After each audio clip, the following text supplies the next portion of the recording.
Galing po kasi ako ng bangko, nag-withdraw po ako ng pera. Tapos yan pong magnanakaw na inabangan ako dun sa kantor. Magnanakaw ka. Ano, tulong niya. Tingnan ko.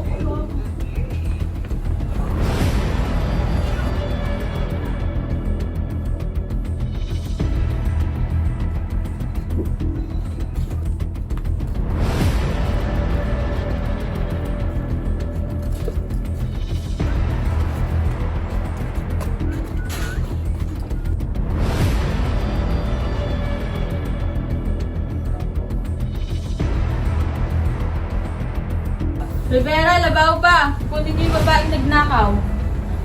Labaw pa! Kunin niyo yung babaeng nagnakaw.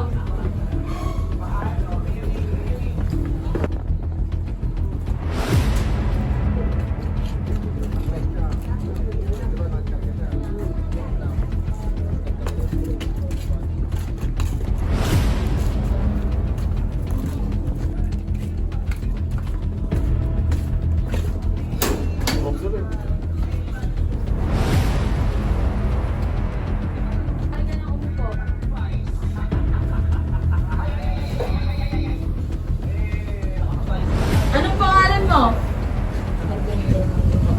Saan ka nakatira? Ilang taon ka na? Ba't mo ginawa yun? Sagot! Anong nangyari? Ba't ginawa mo yun? May kasabwat ka ba? Pinagplanuhan mo ba yun? Ayan. Ayaw.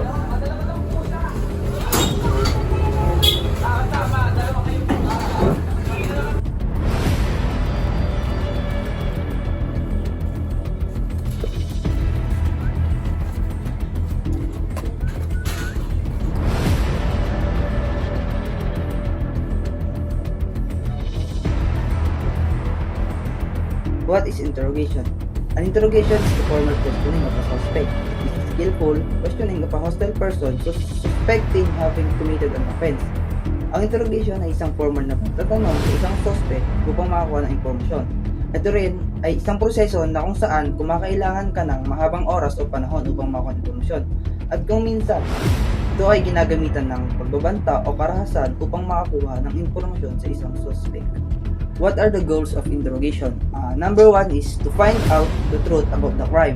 Para malaman ang katotohanan sa crime. Ano nga bang nangyari? And 2, to obtain admission or confession of the guilt from the suspect. Para makuha ng pag-amin ng pagkakasala ng isang suspect. Number 3, to gain facts. Siyempre, para makakuha tayo ng mga tamang impormasyon about dun sa crime na nangyari.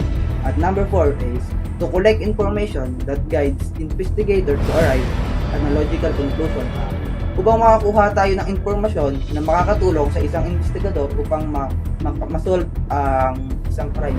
Hello, kaliganig!